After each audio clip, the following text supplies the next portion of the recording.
नमस्ते दोस्तों, आप सबका एक बार फिर से स्वागत है आपके अपने YouTube चैनल सत्य सनातन में।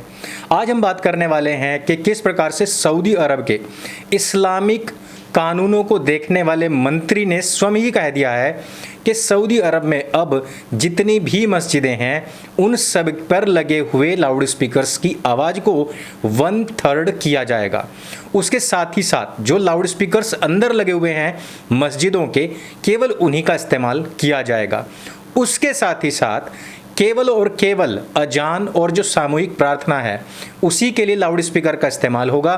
उसके अलावा किसी और चीज़ के लिए लाउड स्पीकर्स का इस्तेमाल नहीं किया जाएगा, क्योंकि बुजुर्गों और बच्चों के लिए लाउड स्पीकर्स बहुत ज़्यादा हानिकारक है।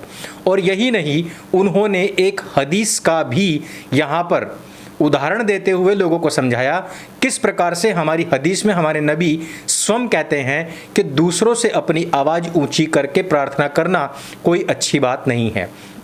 इन सभी विषयों पर बात करेंगे और देखेंगे और जानेंगे किस प्रकार से भारतवर्ष में भारतीय मुसलमानों ने हमेशा ही लाउड स्पीकर की आवाज़ घटाने, उस पर किसी के भी कोई भी टीका टिप्पणी करने वाले लोगों तक पर भी फतवे जारी कर दिए गए थे। भारत में इस्लाम का दूसरा नाम या पर्याय ही लाउड स्पीकर पर जोर जोर से चिल्लाना है। इतनी लड़ाई इस्लाम की रक्षा के लिए या फिर इस्लाम के प्रचार के लिए नहीं लड़ी गई जितनी कि लाउड स्पीकर की आवाज़ को लेकर के लड़ाइयाँ लड़ी गई हैं। लाउड स्पीकर को लेकर के भारतीय मुसलमानों का जो दुराग्रह है वो इतना ज़्यादा है कि सांसद तक हाई कोर्ट से लड़ जाते हैं।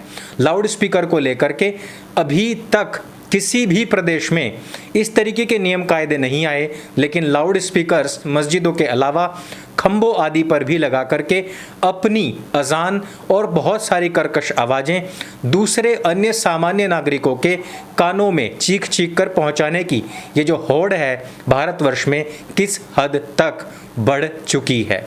तो इससे पहले कि हम शुरुआत करें, हम आपको बता दें कि भारतवर्ष में उत्तर प्रदेश में भी लाउड स्पीकर्स पर पहले ही बहुत सारी गाइडलाइंस बन चुकी थी। इलाहाबाद हाई कोर्ट इस पर यह बात कर चुका है कि लाउड स्पीकर्स इस्लाम का कोई अहम हिस्सा है ही नहीं, लेकिन फिर भी डॉन मुख्तार अंसारी के भाई गाजीपुर के सांसद ने इस लड़ाई को हाई कोर्ट तक लड़ा था। भारतवर्ष में लाउड स्पीकर्स के इन बढ़ते दुराग्रहों के पीछे इस्लाम को कमजोर बताया जाता है कि इस्लाम कमजोर पड़ जाएगा अगर लाउड स्पीकर्स पर बैन लग गया तो। और इसी पर बातचीत करते हुए आशुतोष कुमार शुक्ल, जो कि एक एडवोकेट है, उनके द्वारा एक जनहित याचिका दायर की गई थी। हाई कोर्ट इस पर पहले भी ये बता चुका है कि क्योंकि इस्लाम का कोई खास हिस्सा लाउड स्पीकर नहीं है, उसके साथ ही साथ लोगों में भी इसको लेकर के बहुत ज़्यादा पैनिक की स्थिति इस टाइम पर बनी हुई है। एडवोकेट आशुतोष का कहना है कि अभी क्योंकि लॉकडाउन चल रहा है, बहुत सारे लोग मरीज हैं, बीमार हैं, बहुत सारे लोग हार्ट पेशेंट्स नए बन चुके हैं, सभी क्लासेस घरों से ही चल रही हैं, सभी एडवोकेट भी घर से ही प्रैक्टिस कर रहे हैं, सभी डॉक्टर्स भी घर पर बैठकर ही ऑनलाइन लोगों को सलाह मशवरा दे रहे हैं। जितने भी कार्य हैं, जो लोग ऑफिस जाकर के अपने कार्य करते थे, वो सभी लोग अपने घरों से ही कार्य कर रहे हैं। जितनी भी मीटिंग्स हैं घरों से ही अटेंड करनी पड़ रही है। यहाँ तक कि विदेशों में काम करने वाले लोग जो कि अपने स्वदेश लौट चुके हैं, उन सब के भी सभी कार्य ऑनलाइन ही चलते हैं। ऐसे में भारत में उन लोगों की समस्या बहुत ज़्यादा बढ़ जाती है जिनके घर लाउड स्पीकर वाली इन मस्जिदों के आसपास में हैं।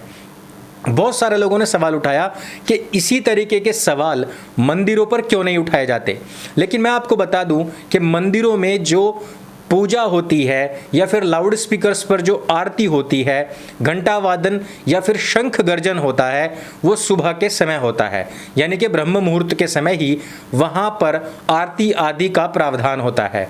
ये नहीं कि व्यक्ति के उठने और ऑफिस जाने के समय या ऑफिस टाइम जो होता है उस समय तक भी कोई आरती चलती रहे। इस वजह से सुबह का जो कार्य है वो कोई भी व्यक्ति निर्बाध रूप से कर सकता है, क्योंकि जो पूजा का समय है वो निर्धारित ही जीवनचर्या के हिसाब से किया गया है।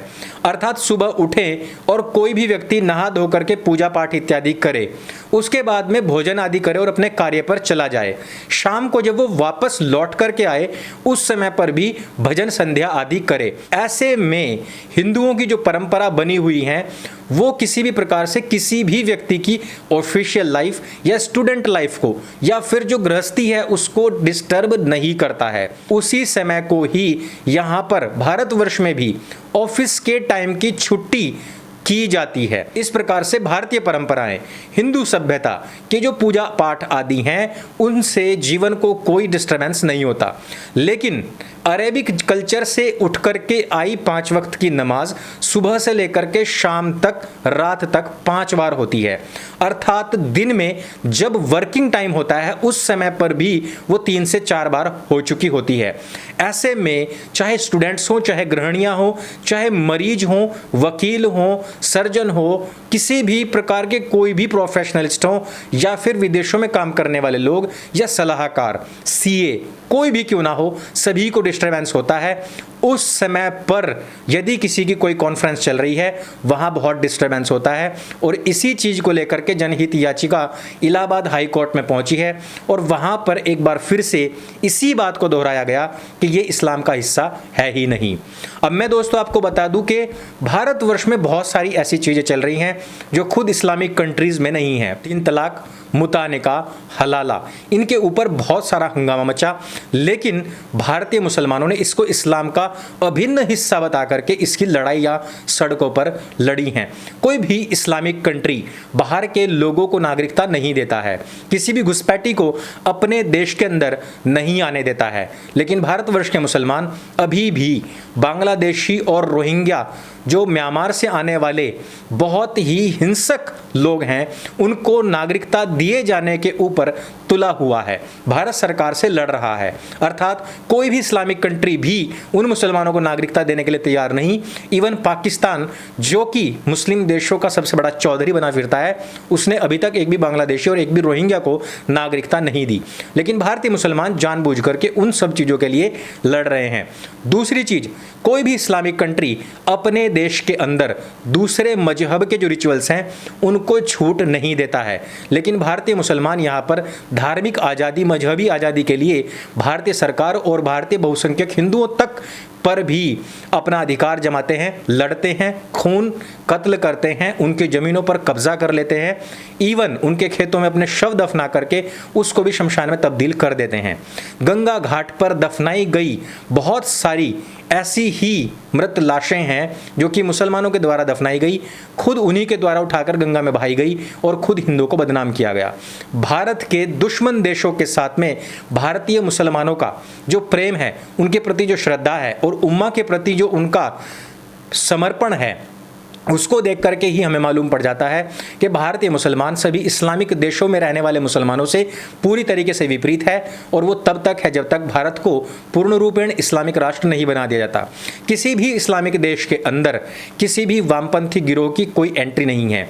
वहाँ पर यदि कोई भी दल इस प्रकार से उभरे तो उसको पूर्ण रूपेण समाप्त कर दिया जाता है, लेकिन भारत में वामपंथी और इस्लामिक कॉकटेल इतना ज़्यादा फेमस हो चुका है कि उन्होंने भारत की सभी पुरानी प्राचीन जड़ों को काटना भी शुरू कर दिया और भारतीय परंपराओं को गाली देकर के भारत में रहने वाले बहुसंख्यक हिंदुओं को ही अब रसातल में पहुंचाने का कार्य कर रहे हैं।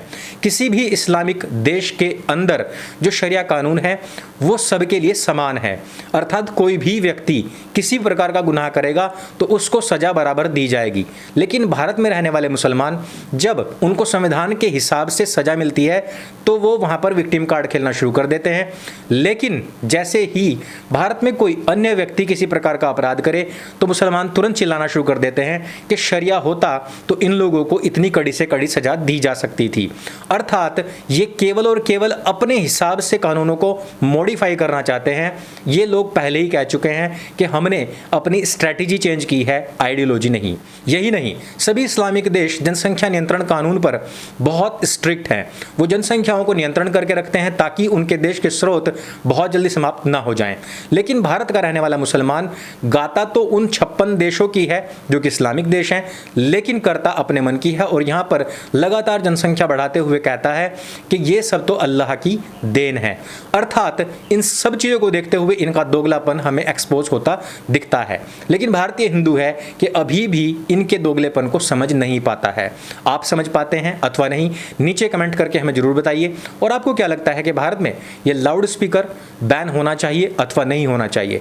भारतीय परंपराएं कितनी फ्लेक्सिबल हैं और कितनी सूटेबल हैं हमारे जीवन के लिए, वो सब भी आप नीचे कमेंट करके हमें बता सकते हैं। और ये भी बताइए कि भारतीय मुसलमान इस तरीके का दोगलापन करते क्यों हैं। तो दोस्तों, इस वीडियो में सिर्फ इतना ही। ये वीडियो अगर आपको जानकारी से भरपूर लगे और दोगले लोगों को एक्सपोज करने वाला लगता है तो इसको सबके साथ में शेयर अवश्य कीजिए। सत्य सनातन आपका अपना चैनल है, इसको सब्सक्राइब स्वयं भी कीजिए और मित्रों से भी कराइए। मेरे संग बोलिए सत्य सनातन वैदिक धर्म की जय। जय हिंद, वंदे मातरम।